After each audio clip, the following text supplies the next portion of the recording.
பங்களாதேஷ்ல யார் ஆள்றா? இவ்வளவு கஷ்டமான கேள்விய டக்குன்னு கேட்டா எப்படி? அப்படிங்கிற மாரி தான் இருக்கும். ஆனா, ஏறக்குறைய நம்மள சுத்தி இருக்கக்கூடிய எல்லா பயலுகளும் இதே பேட்டர்ன்ல தான் இருக்காய்ங்க. பாகிஸ்தான் ஆகட்டும், சீனாவாகட்டும், பங்களாதேஷ் ஆகட்டும். பாகிஸ்தான பொறுத்தவரையும், யார்றா பாகிஸ்தான் ஆள்றா? அப்புட்ன்னா, ஆளுங்கட்சி, எதிர்க்கட்சி, நீதித்துறை, ராணுவம் வரையும் போகும். ராணுவம், "ஏய் நான் தான். எனக்கு மேல யாரும் இல்ல." அப்படின்னு சொல்லும்போது, "என்னடா அங்க சத்தம்?" அப்படின்னு பாகிஸ்தான் தாலிபான்கள் கேட்டா தெறிச்சு ஓடி போயிருவாய்ங்க. ஓடுறது ஒண்ணுதான் எங்க தொழில் அப்படிங்கிற மாரி திரியக்கூடிய ராணுவம் பாகிஸ்தான் ராணுவம். உடனே 100 பேர் அப்படியான்னு கேட்டா 20 பேர் சண்டை போடுவான். 80 பேர் தெறிச்சு ஓடக்கூடிய ஆட்கள் தான். அடுத்ததாக சீனா. சீனாவ கேட்கவே வேண்டாம். டேய் தயவு செஞ்சு மன்னராட்சின்னு சொல்லு. இல்ல அதிபராட்சின்னு சொல்லு. ராணுவ ஆட்சின்னு சொல்லு. அட்லீஸ்ட் உலகம் அடுத்து எந்த பாதைக்கு போகும்? கார்ப்பரேட்டுகள் ஆட்சி அதையாச்சும் சொல்லித் தொல அப்படின்னா, எதுவுமே நான் சொல்ல மாட்டேன்டா. 300 பேர் கூட்டத்துல உட்கார்ந்துக்குவோம். அத ஒரு 5 பேர் கண்ட்ரோல் பண்ணுவோம். இந்த 5 பிளஸ் 300 இது சேர்ந்து ஒரு கம்யூனிஸ்ட் பார்ட்டின்னு சொல்லுவோம். இந்த பார்ட்டிக்கு கீழ தான் ராணுவம் இருக்கும். இந்த பார்ட்டிக்கு கீழ தான் நாடே இருக்கும். என்னதான்டா சொல்ல வர? சத்தியமா எங்கள என்னன்னு கணிக்காத. நீ போய் எங்களோட வரவு செலவு வச்சுக்க. நாடுங்கிற அந்தஸ்து எங்களுக்கு குடுத்துக்க. அப்படின்னு ஒரு பேட்டர்ன் எடுத்துட்டு அவன் பாட்டுக்கு போய்க்கான். அதே மாரி தான் பங்களாதேஷ் நிலைமை ஆயிப்போச்சு. பங்களாதேஷ்ல கேட்கவே வேணாம். எதுவுமே இல்லடா இங்க. ஒரு கூட்டம். அந்த கூட்டத்துக்கு இன்சார்ஜ் ஒருத்தன். சிம்பிளா முடிச்சுட்டாய்ங்க. என்னடா இவ்வளோ சிம்பிளா ஒரு நாட்டோட நிர்வாகத்த முடிச்சுட்டீங்க அப்படின்னு கேட்டா, அது நாடும் கிடையாது தெரியுமா? அப்படின்ட்டு போயிட்டாய்ங்க. ஆனா இப்ப அந்த நாட்டுல அடுத்த கட்டமா என்ன நடக்க போகுது அப்படிங்கிறதான். அது நாடே இல்லன்னா, இஷ்டத்துக்கு எல்லாரும் கண்ட்ரோல் எடுக்க பார்ப்பார்கள். அப்படி இஷ்டத்துக்கு எல்லாரும் கண்ட்ரோல் எடுக்கும்போது, யாருக்கு ஃபர்ஸ்ட் மைலேஜ் அந்த இடத்துல எடுக்க முடியும் அப்புட்ன்னா, கட்டாயம் பங்களாதேஷ் ராணுவத்துக்கு தான். ஏன் அப்படின்னு கேட்டா, ராணுவ புரட்சி ஒண்ணும் அங்க புதுசு கிடையாது. ஏற்கனவே பல தாட்டி நடந்திருக்கு. அதனால ராணுவத்துல உள்ள ஒவ்வொருத்தன் புத்தியும், ஏதோ ஒரு காலத்துல புரட்சி செஞ்சு இந்த நாட்ட நம்ம கண்ட்ரோல்ல வச்சுக்கலாங்கிற சிந்தனையோட தான் சுத்திக்கிட்டு திரிஞ்சிருப்பாய்ங்க. அதுல எந்த மாற்று கருத்துக்கு இடமே இல்ல. அப்படி இருக்கும்போது, இப்ப அமெரிக்கா யூனிஸ வச்சு 1000 பிளான் பண்ணி ஒரு நிலப்பரப்ப தூக்கிட்டு ஓடிரும். அதுக்கப்புறம் என்ன அப்படிங்கிறதான். அங்க உட்கார்ந்து இங்க பெரிய அளவு டாலர பம்ப் பண்ணுவார்களான்னு கேட்டா, அப்படிலாம் கிடையாது. தேவைப்பட்டா 2, 3 பேருக்கு பம்ப் பண்ணுவார்கள். அதோட முடிச்சுக்குவார்கள். அப்ப அந்த நிலப்பரப்ப டிஸ்டர்ப் பண்ணணும், நம்ம கண்ட்ரோல்ல எடுக்கணும் அப்படின்னா, ஆட்டோமேட்டிக்கா ஏகப்பட்ட பிளேயர்கள் ஆப்பரேட் பண்றார்கள். அந்த ஏகப்பட்ட பிளேயர்களும் ராணுவத்த மையமா வச்சு ஆப்பரேட் பண்றார்கள். உதாரணத்துக்கு இந்தியா, அமெரிக்கா, சீனா, பாகிஸ்தான் அப்படின்னு எல்லாருமே சுத்தி சுத்தி ராணுவத்துல உள்ள ஆட்கள இழுத்து தங்கள் வசம் வச்சிருக்கார்கள். சத்தம் இல்லாம இந்தியா, அமெரிக்காலாம் இந்த வேலைய பார்க்கும்போது, பாகிஸ்தானும் பார்த்துச்சு. பாகிஸ்தான் பார்த்த உடனே தான் பத்திக்கிச்சு. ஏன் அப்படின்னா, பாகிஸ்தான பொறுத்தவரையும், அவனுங்களுக்கு இங்க வந்து ஹோல்டு எடுக்கிற அளவுக்கு பொட்டியில டாலர தூக்கிட்டு வந்து குடுக்கணும். அவனுங்களுக்கே யாராச்சும் பொட்டியில டாலர தூக்கிட்டு வந்து குடுத்தா தான் உண்டு. அப்படி இருக்கும்போது இந்த வேலைய எப்படி பார்க்க முடியும்? முதல்ல கிளம்பி வர்றதுக்கு பெட்ரோலுக்கு காசு போடணும்ல. அந்த டீசல் செலவ பண்ண முடியாம தான் ராணுவம் பயிற்சியே இல்லாம இருக்கு. அப்படி இருக்கும்போது பங்களாதேஷ் ராணுவத்துக்கு பயிற்சி குடுக்குறேன்னு கிளம்பி வந்தாய்ங்க. அதுல தான் பூனைக்குட்டி வெளில வந்துருச்சு. காரணம் என்னன்னா, இந்த பயலுகளுக்கு வர்றதுக்கே கை காசு யாரோ குடுத்து விட்டுருக்கான். யாரு? அமெரிக்காவா? சீனாவா? அப்படின்னு ரவுண்ட் அடிக்கும்போது தான் ஆட்டோமேட்டிக்கா ராணுவ ரீதியா ஸ்கெட்ச் ஒர்க் நடந்துகிட்டு இருக்கிறதும் பொதுவெளிக்கு வந்துருச்சு. ராணுவத்துல இப்போதைக்கு பங்களாதேஷ்குள்ள 3 பிரிவுகள் கொஞ்சம் வெயிட்டா இருக்கு. என்ன அப்படின்னா, ஒண்ணு ராணுவ தளபதி என்டையர் ராணுவம் அவர் பாக்கெட்ல இருக்குன்னு நினைச்சுக்கிட்டு இருக்கலாம். ஆனா இல்லை அப்படிங்கிறது. ஏன் அப்படின்னா, ராணுவத்தோட இன்டெலிஜென்ஸ் அப்படிங்கிற யூனிட் தனியா செயல்படுது. அது யார் கண்ட்ரோல்லயும் இப்போதைக்கு இல்ல. மொத்த நாட்டை கண்ட்ரோல்ல எடுக்கிற ஒரு குறிக்கோளோட அதோட தளபதி சுத்திக்கிட்டு இருக்காரு. அப்ப 2 கேங்கா அப்படின்னு கேட்டா, இல்ல 3 கேங். ஏன்டா சூடான்ல கூட 2 கேங் தானே வந்துச்சு. மிலிட்டரி ஒண்ணு, பாராமிலிட்டரி ஒண்ணுன்னு. இங்க என்ன இப்படி ராணுவத்துக்குள்ள ஏகப்பட்ட பிரிவு இருக்கே அப்படின்னு கேட்டா, ராணுவ புரட்சிக்கு பேர் போன ஊர். அப்ப அந்த ராணுவத்த செக்ஸ் அண்ட் பேலன்ஸ்ல வச்சுக்கிறதுக்கு ஆட்சியாளர்கள் பல கட்டமைப்பை உருவாக்கி இருப்பார்கள்.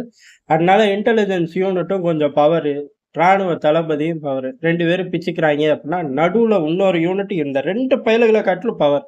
ஒரு சண்டை அப்படின்னு வந்துருச்சு. ராணுவ புரட்சி அப்படின்னு வந்துச்சுட்டா, ஒட்டுமொத்த லாஜிஸ்டிக் சப்போர்ட்டை கண்ட்ரோல்ல வச்சிருக்கிறது யாரு அப்படின்னா, பங்களாதேஷ் ராணுவத்துல புரட்சி ஏதாச்சும் ஏற்பட்டா நம்மளை பாதுகாக்கணும் அப்படிங்கறக்காக எல்லா நாட்டிலையும் நேரடியா பிரைம் மினிஸ்டரோ பிரசிடென்ட் கீழேயோ ஒரு யூனிட் இருக்கும். ராணுவத்துக்குள்ளேயே ஒரு யூனிட் அந்தந்த நாட்டோட தன்மைகளை பொறுத்து மாறும். உதாரணத்துக்கு வேக்னரோட கலகம் வெடிக்கும் போது என்னதான் செச்சன்யால இருந்து ஆட்களை இறக்கப்பட்டாலும் தலைநகர் மாஸ்கோவை கண்ட்ரோல்ல வச்சிருந்தது தனியான ஒரு படைப்பிரிவு.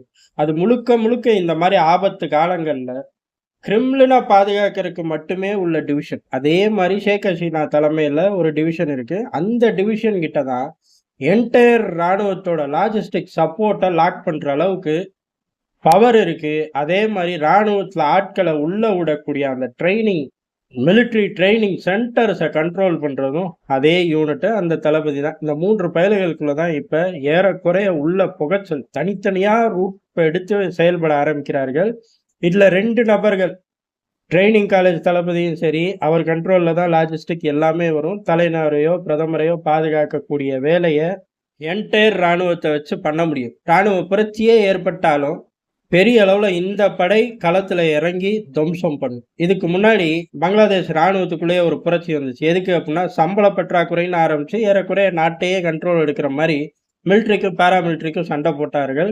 அப்ப பெரிய அளவுல தலையிட்டது பங்களாதேஷோட 9th டிவிஷன் தான். இது ஏறக்குறைய அந்த காலேஜையும் கண்ட்ரோல் பண்ணும். எல்லா ரெக்யூர்மெண்ட்டும் இவர்கள் கீழே தான் போகும். ஆனா மறைமுகமா என்டையர் ராணுவத்தோட லாஜிஸ்டிக் சப்போர்ட்டை இவர்கள் கைவசம் தான் வச்சிருப்பார்கள். அப்பதான் ஒரு கலகம் ஏற்பட்டாலும் கையில என்ன இருக்கோ அது மட்டும்தான். வேற எதையும் ராணுவத்தால அக்சஸ் பண்ண முடியாத அளவுக்கு இப்ப இந்த 2 நபர்கள் ராணுவ தளபதி சரி, ராணுவ தளபதி தான் ஆண்டா போதும். சீனா சப்போர்ட்டோ அமெரிக்கா சப்போர்ட்டோ அதே போல இந்தியா சப்போர்ட் எல்லாரும் சப்போர்ட் கொடுங்க, உங்களுக்கு 3 பேருக்கு சமத்து பிள்ளையா நான் இருப்பேங்கிற மாதிரி பங்களாதேஷ் ராணுவத்தோட தளபதி செயல்படுறார்.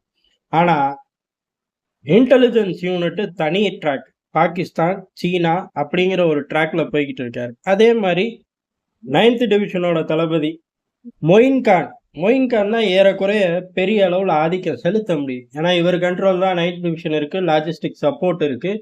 இவரை இந்தியா தான் ஆப்ரேட் பண்ணுது. இவர்கள் 2 பேரும் ஷேக் ஹசீனாவுக்கு விசுவாசமான நபர். அதுல மொயின் கான் அப்படிங்கிறது அசைக்க முடியாத விசுவாசம். ராணுவ தளபதி இங்கிட்டு இல்ல அங்கிட்டு இல்ல, அதே சமயம் நானே ஆண்டா என்ன இப்ப தப்பு அப்படிங்கிற ஷேக் ஹசீனாவோட டைரக்டர் ரத்தம்ல அவங்க குடும்பத்துல சேர்ந்த ஆட்கள் தானே. அதனால அந்த ஆசையோட செயல்படுறாரு. இந்த 2 பேரை கண்ட்ரோல்ல எடுத்திருக்கு இந்திய அரசாங்கம். அதே போல அமெரிக்க அரசாங்கம் 2 பேரையும் கண்ட்ரோல்ல வச்சிருக்கார்கள். பாகிஸ்தான் சீனா இப்ப பங்களாதேஷோட இன்டெலிஜென்ஸ் யூனிட் தளபதிகளை கைக்குள்ள எடுத்திருக்கு. யார் வெற்றி பெற போறா? இதான் பெரிய கேள்வி. முதல்ல இந்த 3 பயல்கள்ல யாரு வெற்றி பெறுவாங்க அப்படிங்கிறத பொறுத்து தான் நாடுகள் ஆப்ரேட் பண்ண போறார்கள். அவங்களுக்கு தேவையான பிளேயர்களை பிடிச்சி வச்சுட்டாங்க. இனி உங்க சாமர்த்தியம்டா அப்படிங்கிற மாதிரி எல்லாரும் தள்ளி நிக்க ஆரம்பிச்சிட்டார்கள். இந்த பயல்களோட சாமர்த்தியம் எந்த அளவுக்கு, அதை பொறுத்து தான் ராணுவ புரட்சி வருமா வராதா அப்படிங்கிறதே தெரியும். இவர்களுக்குள்ள ஒரு கான்பிடென்ட் இருக்கு, என்டையர் நாட்டை கண்ட்ரோலுக்குள்ள வச்சிடலாம், மற்ற பயல்களை போட்டு தள்ளிடலாம்னா இன்னைக்கு நைட்டே ஜோலியை முடிச்சிருவாங்க. ராணுவம் கைப்பற்றிச்சு அப்படின்னு அறிவிச்சுட்டு போயிடுவாங்க. ஆனா அங்க யாரும் உத்தமர்கள் கிடையாது.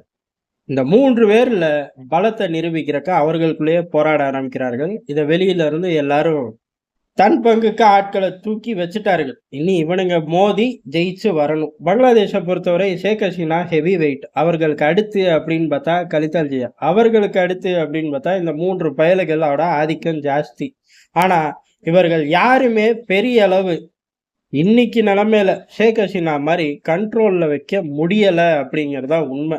ஏன் அப்படின்னா ஷேக் ஹசீனா வெளியேறினதுக்கு அப்புறம் தேர்தலை நடத்தல.